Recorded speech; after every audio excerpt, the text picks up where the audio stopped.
Welcome, everybody. Howdy. See people trickling in here. We will get moving in just a moment. Arrange all my tabs here. So we're not going to go full screen on the presentation today, just so I can toggle back and forth between the template and the slides that are reminders for everyone. So for those of you that have not been part of the goal setting calls before, we have a template that you can basically work through with us together. So if you create a copy of the sheet that we shared, it is in School. It is in the chat for this call. For folks that are listening to the recording afterwards, it's linked to right below the recording.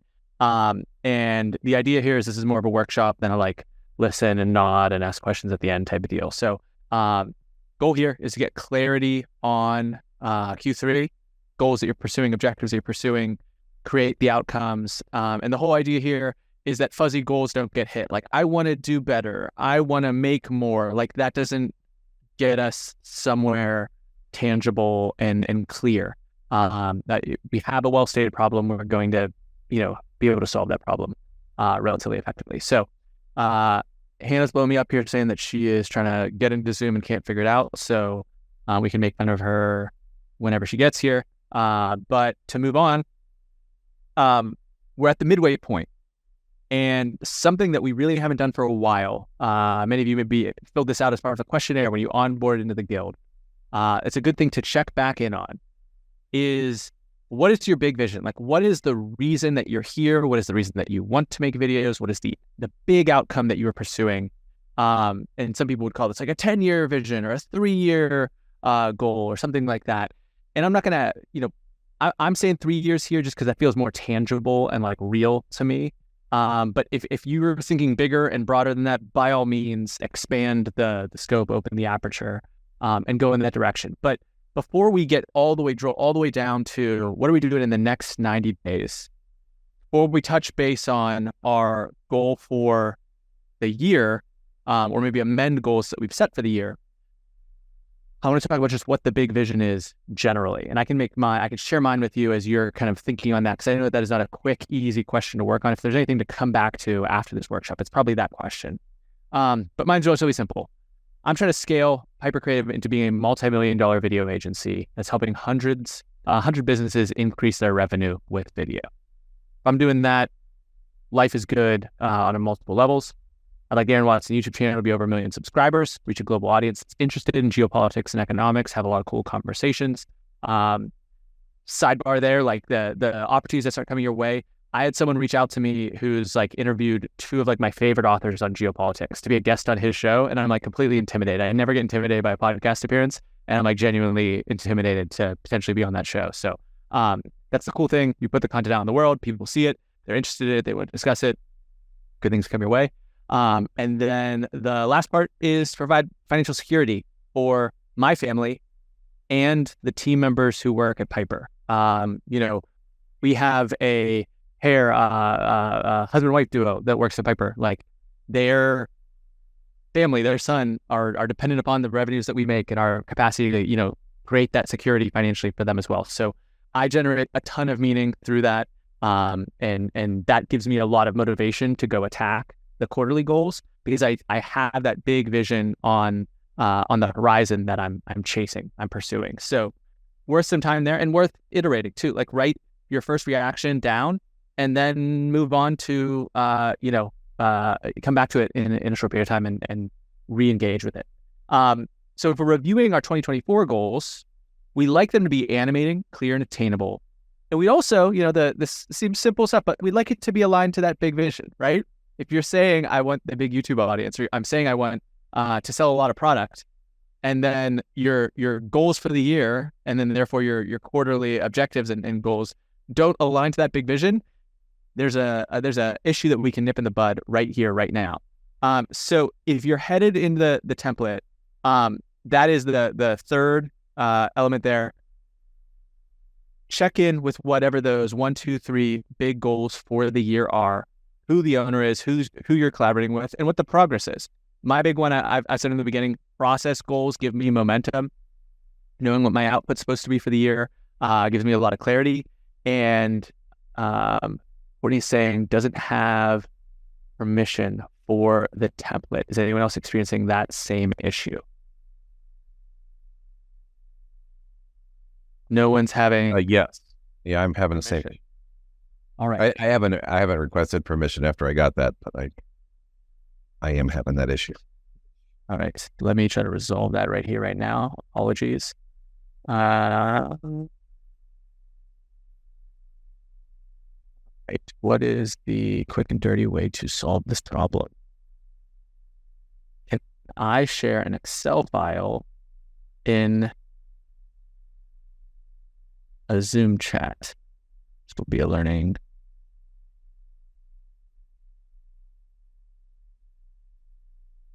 Restricted. Okay.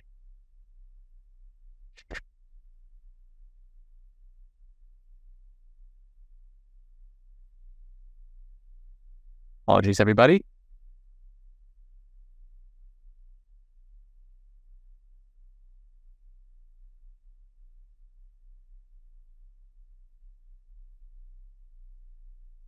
Thank you for letting me know, Courtney. I appreciate you. Yeah, I got you. You were on a roll, so I didn't want to interrupt. No. I appreciate it. Okay. So we are going to try this again.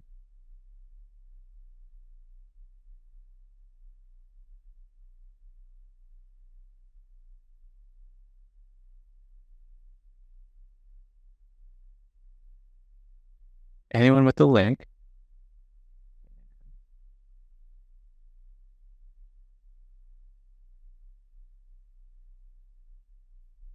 All right, let's try that again. Right there. And if someone could just give me an affirmative or a negative upon trying to access that.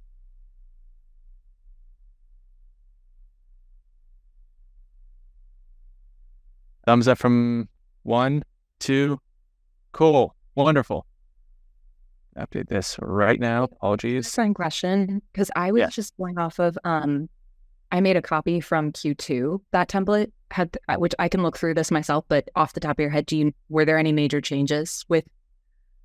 They're subtle, and I'll talk them through as we're on them, so that if you just want to make amendments to your existing template, that is completely fine. Okay, absolutely. Appreciate it. Thank you. And I'll look through it, obviously, but just wanted to ask on the front end, so I wasn't like hyper vigilant. Totally. Appreciate it. So we have our big vision. We have our goals for the year. And I was actually reading something the other day. I'm completely guilty of this. So it was like I had already gone in this direction, and then I had to pull myself back. Is what, and I'm giving myself way too much credit here. Executives and leaders and managers like to do at the middle of the year is check in with their goals and change everything. And it's like this whole whoa, a new direction, woo, whoop the head. And that is not what I necessarily am saying. We don't need to completely reroute the ship. But this is a chance to make those adjustments on what the annual goal is. One of our big annual goals was, from a results standpoint, was the number of long form views that we're going to get and the number of subscribers that we're going to add. We're going to blow that subscriber goal out of the water here probably within the next month or so. And long form views were ahead of schedule. So we can slightly amend that goal so that we're continuing to pursue something that gets us excited. So in that same spirit, check in with those goals. You want to tweak them, you want to amend them, but have a clear number that you're going for. This is that chance to switch it and then lock in and go accomplish it. The other piece that is helpful as you continue to work through this is to insert your data from the last quarter. And this is just something where I have 2 instances more to show as an example, not recommending one more so than the other. What you've seen in the past from us is kind of very standard EOS template. You have the core things that you're tracking. You have week by week benchmark tracking against those numbers. And if you're kind of on pace or off pace towards the objective that you were going for. So if that is a publishing cadence, if that is a certain amount of views, if that is a certain amount of comments, whatever the objective may be, shares, you're tracking that on a weekly basis, and you have a real pulse on that weekly progression. You don't show up 2 months later whoa, we're off pace. Week by week is the idea behind this model.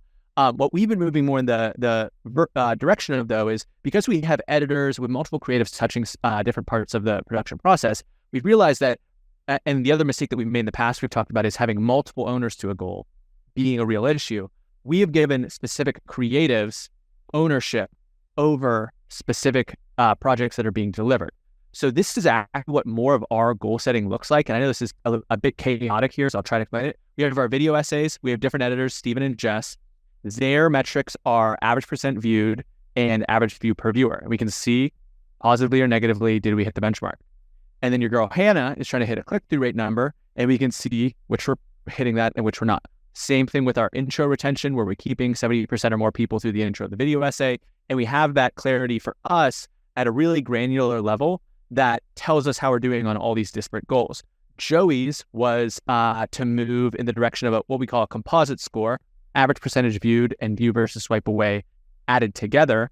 And you can see that she's at 1, 2, 3 of those already in Q2. So we have that at a real granular level, and just helps us more going like creative deliverable by creative deliverable as opposed to week by week. And it still gives us that pulse of like, hey, we released 5 in a row and we're not hitting the goal. That's real clear signal that we need to make a change. So either of these are valid. I just wanted to share that in this this quarter's template for folks that are looking maybe for something that's more deliverable focused as opposed to time focused as we're pursuing the goals that we're going after. So we input that old data. We when we're done reviewing that Q2 data, we check back in with the goals. We're making some revisions here. We're not only amending some of the YouTube goals upwards, still holding on that 35 video essay number for the process goal. And then at the beginning of the year, we talked about having, for us, we were looking for email list ads through the ads that we were running to get people into the guild. And we've actually switched to pursuing meeting booked cost, which is not getting all the minutiae here. This is for something you want to explore more. This is based off of the training that Brady Sticker did about Facebook ads, but basically how low can you get the cost in advertising spend to get a meeting booked on your calendar from a sales perspective. And so we're trying to drive that down to like $40. I've heard it anecdotally that that's possible, and that's where we're trying to get to. But in the short time that we've been focusing on that, we've got down from $199 to $108 with the ads that we're running. And so we're looking to continue to pursue that through the remainder of the year, whatever your annual goals are. We would love to have them reaffirmed in school, shared in the chat here today, and in general, we'll be maximally capable of supporting you in making those a reality. So then we move into, we looked at our old data, and this can kind of be tied to that publishing-centric template that we shared with you, but we can track our output. And one way that we've done this in the past is just, here's all the videos that we did this year, here's the link to them. We go a little bit more into depth once again, because we have different thumbnail designers, writers, script editors, all this different stuff.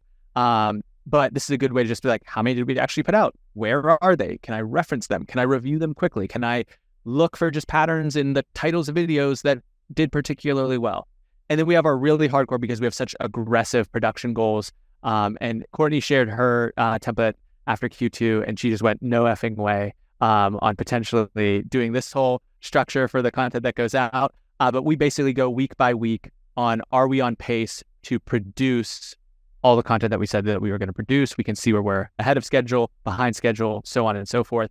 We don't need to spend a ton of time there, but you can literally just use the formulas in here. You could change a number. So if you, instead of 35, you wanted 40, all the different numbers are going to get rearranged to reflect that total. So that is there if you want it, and obviously not there for folks like Courtney that do not want it.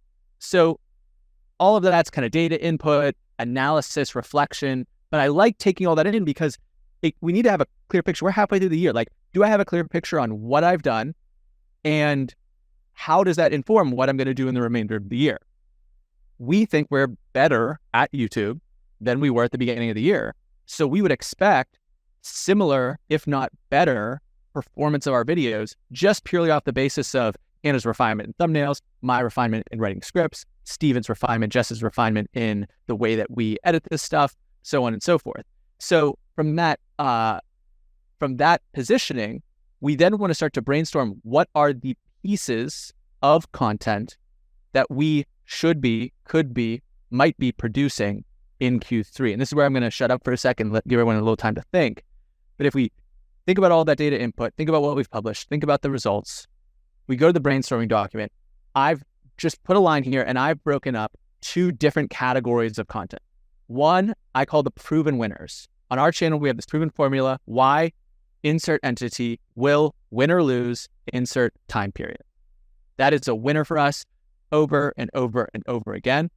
So we've got 4 that fit in that category that we're going to do. We know we're going to do them. The script isn't made, but the document is made so that we can start to add notes and brainstorm and think about the outline. Then we have our worthy experiments. These are not proven buckets of content. These are like, what if we did it? What would that even look like? Does that fit? Does that align to the goals that we're going to attack? That's where we're brainstorming the ideas, the second section. And that's more the like, yes, and improv style brainstorming, where we're just trying to throw as many ideas on the sheet as possible and see if that's something that we want to attack. So I'm going to give us a couple minutes here. Everyone just brain dump some ideas here that could be the next video that you're making, and we'll be back in a couple minutes. I've been thinking about a video. I want to challenge myself to make 12 things in 12 hours, block off an entire day, and document the process. Take it.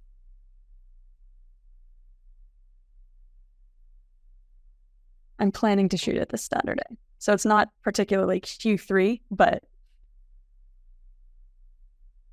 So I have a concept. Maybe it's like a framework. I haven't nailed it down.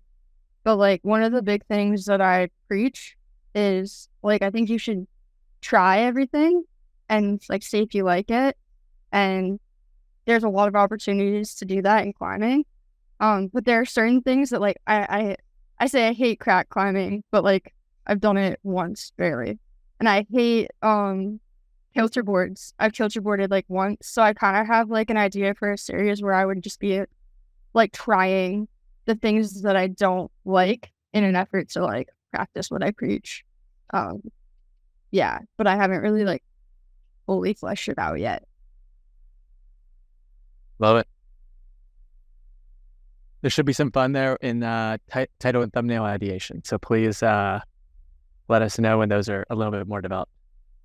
Wait, low-key, I'm like kind of sad about, bear with me, I'm like kind of sad about the A/B testing because I feel like it takes all the fun out of like asking everybody like, hey, what do you think? I'm like, oh, I'm just going to test it and see which one works better. Yeah, but yeah, there's a little bit of that. A/B testing is certainly not the artist's way, right? Right, HP? Yeah, but you can still come up with 2 completely stellar elite concepts and be torn between the 2 and get feedback on both. Sure. All right, we've brainstormed some content. Anyone else? Any brainstorm content? Anyone I just have a whole bunch of video ideas.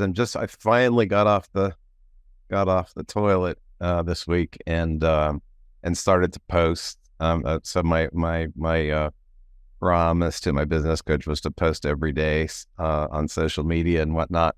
So I am doing that.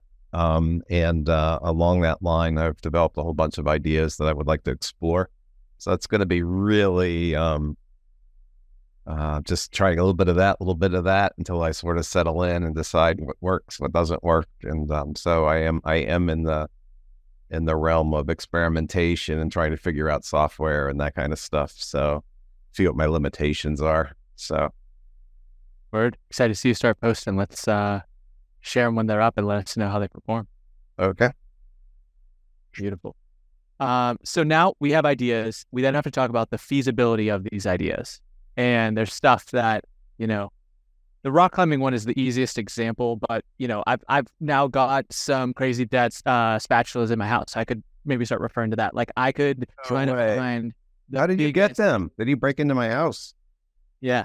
Try to find like the biggest thing of peanut butter possible and see if I can get all the peanut butter out of it in a certain period of time. Or I could go to some extreme remote location to rock climb with a spatula between my teeth the entire time.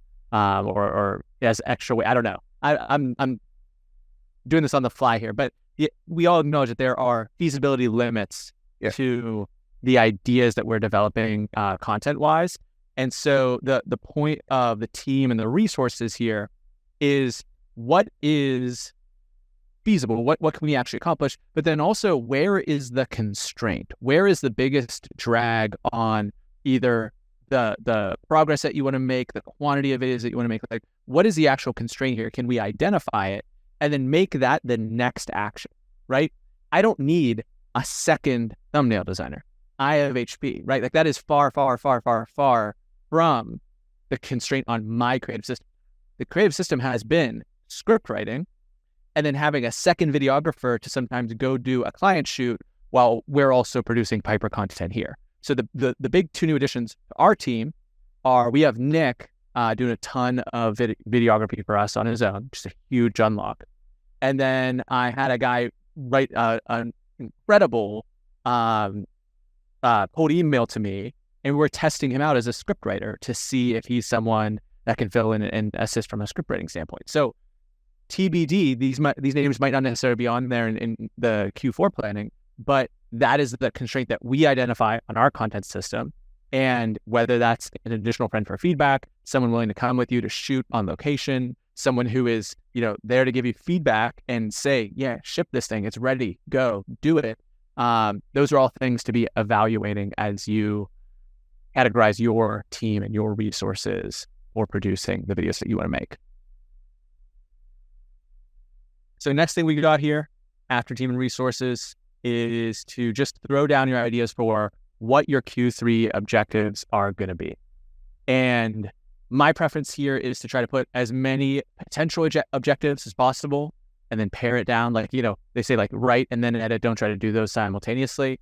And there's a lot of input here. How many ideas do we have? How many videos? How do we expect them to perform? What do we think the reach or the click-through rate is going to potentially be for the videos that we've just ideated? What resources need to be secured in order for us to make these videos that we said we're going to make? So throw down what you think your Q3 objectives can be, should be, would be. We'll take a couple more minutes, and then we'll talk about an objective or two that you're fired up about for Q3.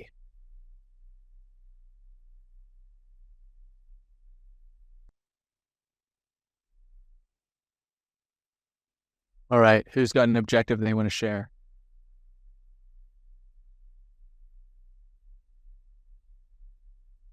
I go.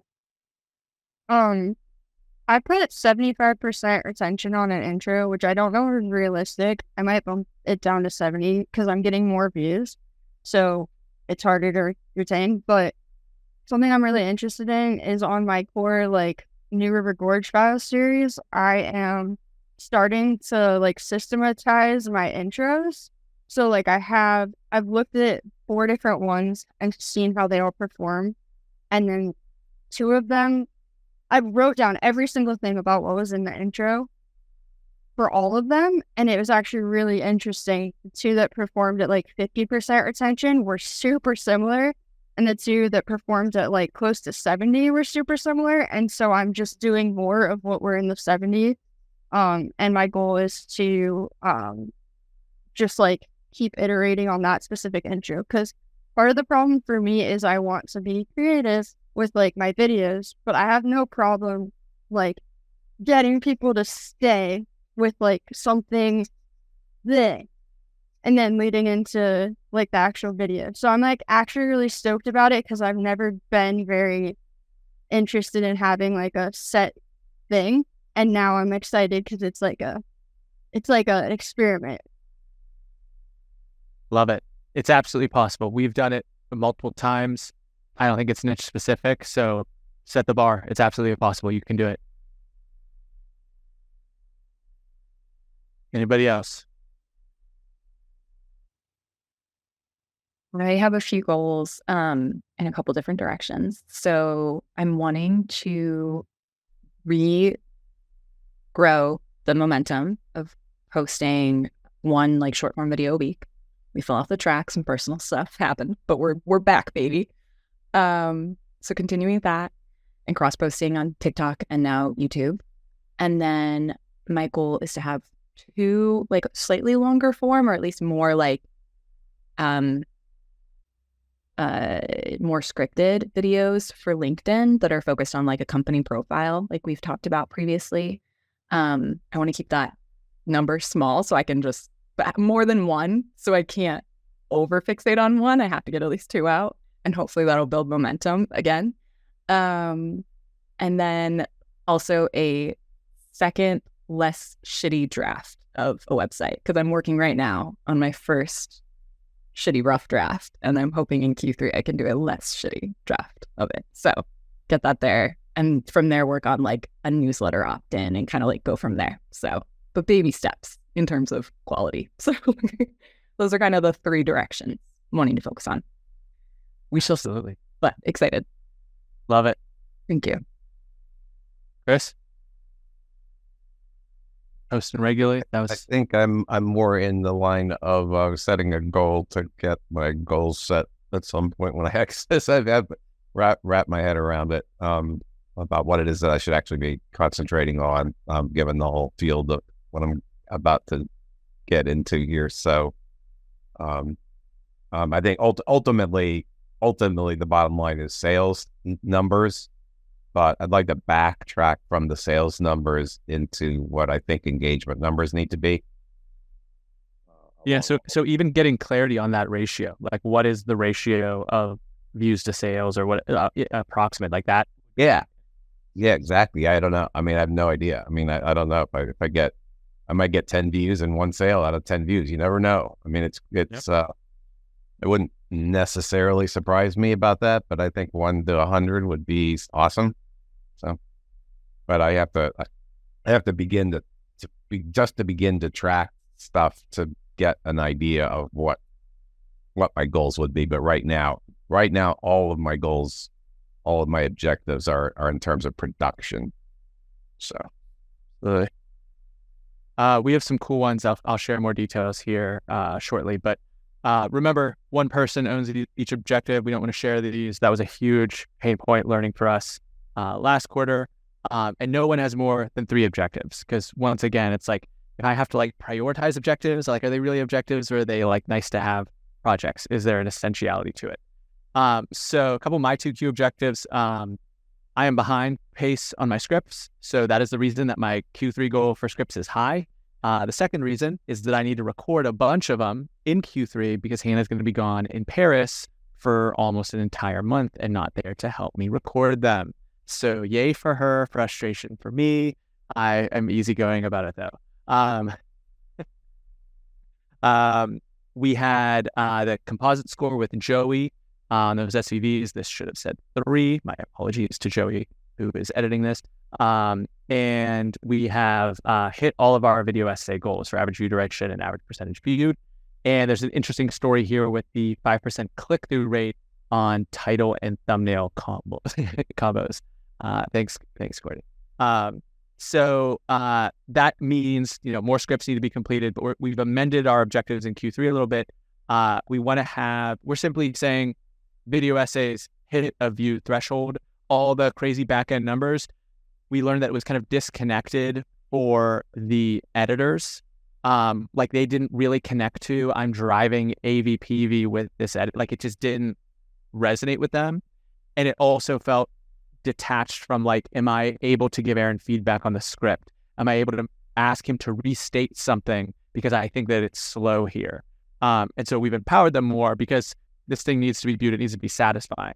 And the other big change with Hannah, because Hannah's involved in ideation of the videos, she's involved in the title and the thumbnail, is can we get 5 videos to be a 4 of 10 or higher on the YouTube Studio? So for those of you that are familiar with it, YouTube gives you this basic metric of the last 10 videos, and it's either shorts or longs. They don't cross-pollinate. But of your last 10 long forms, where does this video stand in terms of its initial performance in the first day, 3 days, 7 days, however long it's been up? And there's an interesting effect here where, as your threshold raises, the bar for what a 1 out of 10 raises, right? Because if we tomorrow release a video that's a 1 out of 10, it's our best performer ever, then the video that comes after that has a higher bar to go then surpass in order to be a 1 of 10. And we actually had last 3 were a 1 of 10, a 1 of 10, and then a 3 of 10, which is really, it would have been a 1 of 10 if not for the 2 most recent videos. So Hannah connecting idea, title, thumbnail, and then also supporting in the production of the video. She's thinking about how many of these videos are 4 out of 10 or better when we release them. So that's a kind of big learning, but just coming back to how we want to structure these objectives as you're refining them. Lydia was really in on the process goals. That's momentum, right? How many scripts did I complete? What was my publishing cadence? How many things came out? And the beauty of that, it's kind of like, showing at the gym or showing up to whatever your particular, personal growth objective is you show up, you amp it up a little bit more, you build the muscle, your capacity just goes up quarter by quarter, month by month, year by year. Exciting stuff. Shared objectives lack accountability. We want solo ownership. We want clarity. We want responsibility, and a real connection to these objectives that we lay out. And then also just optimizing new metrics. We used to do the average percentage viewed. We're now on a composite score. We used to just evaluate through a click-through rate. Now we're thinking about 4 of 10s or better. You move these around, not only because people kind of over-fixate on one and then, what, gets over evaluated kind of, gets warped in some way, but also just more aligns to what is the actual big vision, big goals that we're pursuing. What are the steps that actually tangibly take us in that direction? You learn that, you dial that in with time. And I talk about this, we measured the wrong stuff, moving away from the 5% click-through rate. That's one where impressions go up, click-through rate goes down. So that's also not the best barometer, but a 1 out of 10 is a 1 out of 10. So with all of that said, we want to at least hit 70% of our Q3 objectives. If we're always hitting 100% of our goals, I learned a really good line this quarter: roof shots versus moon shots. Some people are deflated by the idea of a moonshot. We're going to go and absolutely blow the doors off, do something crazy that's beyond anything we've ever done and anything we thought we could do. Some people are fired up by that. Some people are demotivated by that. But on the other end of the spectrum, a roof shot or like a second floor shot is like, that's super attainable. Like, it's just right there. And some people, it gives you that sense of momentum and progress. But if all you're ever doing is aiming for the second floor of the roof, then you're not really stepping into the full potential of what you're capable of. You're not stretching yourself. You're not finding that edge. And so in that spirit, think about if you're making these objectives and you're like, these are 100% locked, baked, done, for sure, then maybe there's an edge that can be pushed there, a small degree. I'm not saying then alter it all the way to a moonshot, but if it all is like, well, this is 100% going to get done, maybe there's a little bit of an edge there that can cause you to level up your skills, your capacity, your creativity. And if you measure the right stuff, good things tend to happen. Hannah says it all the time. As soon as we get super fixated on a particular element, or why it was thumbnails, right now it's our average percentage viewed. We're evaluating retention graphs like crazy people, and we're going to do a training on that soon and talk about what we've learned from that. It's funny how quickly things improve because everyone in this group is highly capable, intelligent, creative, and you have the community at your back to help you make these goals a reality. So like I said, this is about having clear goals so that we can hit them, so that we know if we hit them, so that we know what we're aiming for. And we are here to help you make that a reality. So please share them in the group, what these objectives are that you landed. I know we shared some here on the call, but as you marinate on it, as you think about it, share what those objectives are in the group. And we're going to look for every single way possible to help you turn those into a reality. And that's going to inform the trainings in Q3. That's going to inform the feedback and the accountability. So hope you're fired up. Hope everyone is ready to crush Q3 as we head into the second half of 2024. 2024 is flying. I don't know if you guys feel the same way. It goes that way for me. My closing thoughts is marinate on the roof shot and moonshot for a minute, because it even took me by surprise when I realized, like, oh man, I tend to really like moonshots. I like a big, hairy, audacious goal. That's what definitely gets me fired up. So whether you like a balance of those things or all moonshots, all roof shots, figure it out about yourself. It's super helpful. Those are my close. I went after a big, hairy, audacious goal. I just got fleas. Jeez. All right. Well, Sorry. it's all good, Chris. Thank you, everybody. Have a wonderful remainder of your week. Share those goals. We'll start a thread. You can share those goals, or if you fired up right now and you're ready to share them, share them. But I hope you have a lovely remainder of your week.